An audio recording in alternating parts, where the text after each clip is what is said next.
ada pondok pesantren limbi ke tetangga kulelok muka aslina keng lepada tengah jerunggut kedua lemar esa assalamualaikum metoro anang lo ngenten lo minta gula lo minta kelap lo minta pokok lo minta keng iya tere pengira buka le bismillah muka asli nah untuk santri monduk berbicara lain di kulis emai naki makin anak-anak makin lelok pati banyak makin kining belu kini bu belu tapi aktif menghafalkan surat nikah benih surat kabin surat nikah nih kam wah ya jadi kobil itu dah kini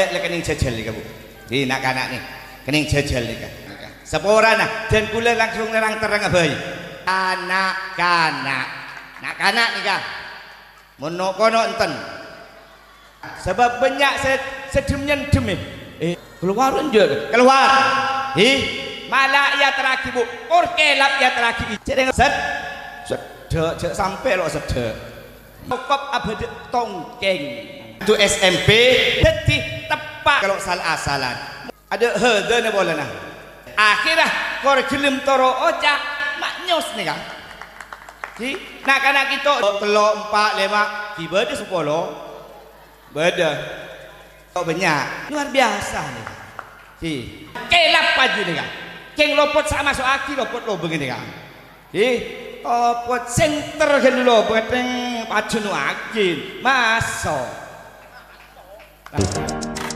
Puluhan warga menggelar aksi unjuk rasa ke rumah pengasuh pondok pesantren sekaligus mantan anggota DPRD di Kabupaten Bangkalan, Madura, Jawa Timur karena dugaan pencabulan terhadap sejumlah santri yang masih di bawah umur.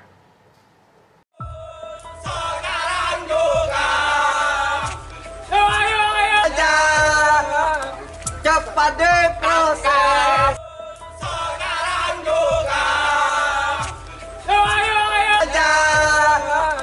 Cepat diproses, cepat diproses. Warga yang kesini, tangkap Sipol secepatnya. Jangan ada kegiatan apapun, tutup. Tangkap Sipol secepatnya.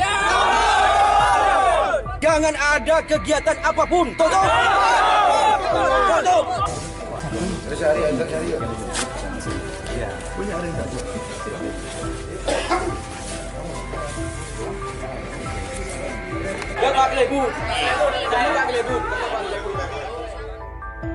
Puluhan warga menggelar aksi unjuk rasa di kediaman seorang pengasuh pondok pesantren sekaligus mantan anggota DPRD di Kabupaten Bangkalan, Madura, Jawa Timur.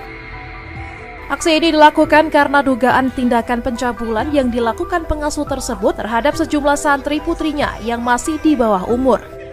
Para pendemo mendesak pihak kepolisian segera menangkap terduga pelaku. Warga Kampung Kaseman, Kecamatan Socah, Bangkalan merasa resah atas dugaan pencabulan yang dilakukan oleh pengasuh berinisial SA. SA juga diketahui pernah menjabat sebagai anggota DPRD Bangkalan pada periode 2009 hingga 2014. Aksi warga digelar setelah informasi dugaan pencabulan ini muncul melalui tangkapan layar percakapan WhatsApp antara pelaku dan salah satu korban. Percakapan tersebut diketahui oleh keluarga korban dan kemudian dilaporkan ke pihak kepolisian. Warga yang kesini, kedatangan warga ke sini menuntut agar yang punya yayasan ini supaya secepatnya ditangkap. Terkait kasus itu, saya dengar itu menurut informasi pencabulan, kasus pencabulan anak di bawah umur. Sudah berapa orang kira-kira yang? Kalau sementara pelapor itu kalau nggak salah antara 2-3 sementara.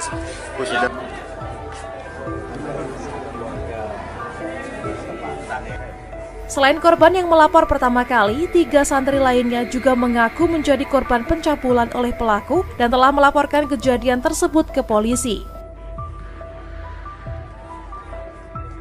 Polisi telah memasang garis polisi di 2 kamar yang diduga digunakan pelaku untuk melakukan perbuatan tersebut. Polisi juga mengumpulkan barang bukti dari tempat kejadian. Hingga saat ini 7 saksi termasuk para korban telah diperiksa.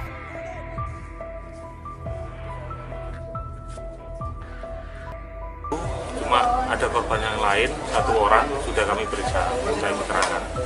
Jadi total yang periksa ke Polres itu sudah berapa orang? Yang kami periksa sudah 7 orang saksi, 2 diantaranya korban yang mengalami pencabulan. Terduga pelaku siapa? Saat ini kita juga melakukan penggeledahan nanti juga penyitaan terkait benda-benda yang ada hubungan dengan peristiwa ini. Sementara itu, saat masa tiba di kediaman SA, pengasuh pesantren tersebut tidak ada di lokasi. Diduga melarikan diri sebelum aksi unjuk rasa berlangsung. Warga berharap aparat hukum dapat segera menangkap pelaku agar tidak menimbulkan keresahan lebih lanjut di lingkungan mereka. Tangkap si Pol secepatnya. Jangan ada kegiatan apapun.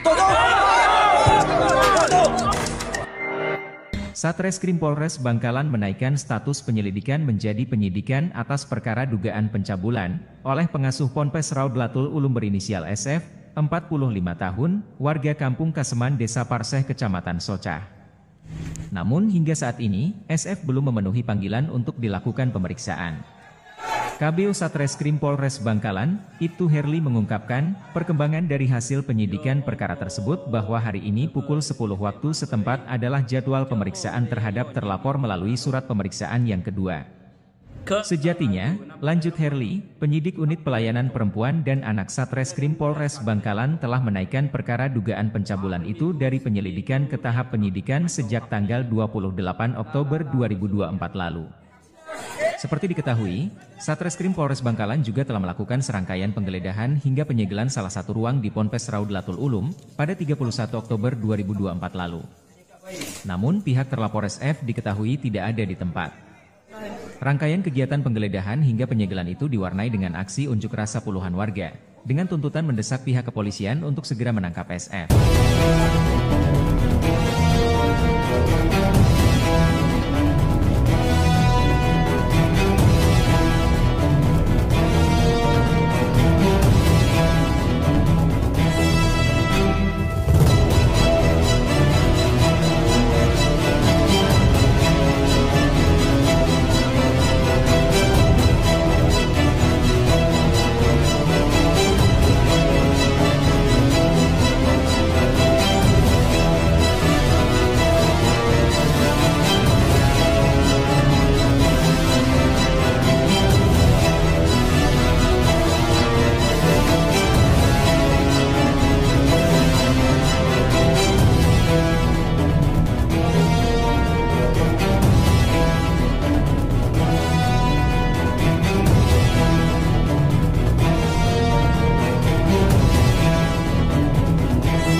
Cat itu menjadi viral itu mungkin dari pihak pelapor, dan apabila hari ini tidak memenuhi panggilan, tidak menghadap dan tidak kooperatif, selanjutnya secepatnya akan kami terbitkan DPO terhadap terlapor atas nama KS.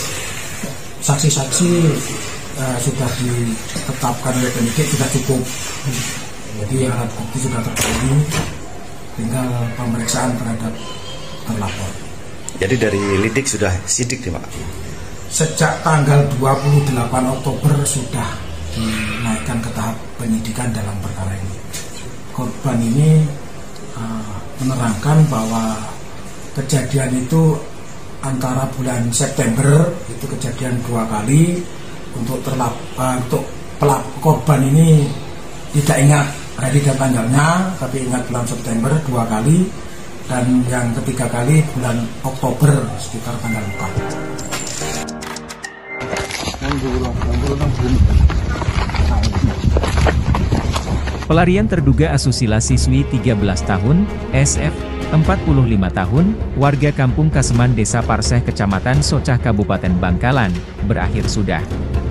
Pelaku asusila yang juga pendidik di ponpes di kampungnya itu dijemput polisi dalam pelariannya di Dusun Bayur, Kelurahan Kecamatan Pakuniran Kabupaten Probolinggo. SF yang juga pengasuh Ponpes Raudlatul Ulum itu dijemput personel gabungan unit opsional beserta unit pelayanan perempuan dan anak Satreskrim Polres Bangkalan, pada Selasa malam, 5 November 2024. Jadi ini memang penyidikan pertama Pak ya? Ini karena baru tadi malam beliau ada di Polres dan baru bisa sebagai saksi. Untuk pemeriksaan seperti tersangkanya masih belum. Jadi yang bersangkutan ini bukan tidak memilih panggilan kepolisian. Pada saat penyidik memanggil pada Mas Saiful kebetulan yang bersangkutan tidak ada di luar kota, hingga terjadinya pemanggilannya Mas Saiful tidak tahu. Dan rencananya hari ini atau besok Mas Saiful akan datang, ternyata tidak mengetahui terkait dengan adanya pemanggilan dari penyidik kepolisian.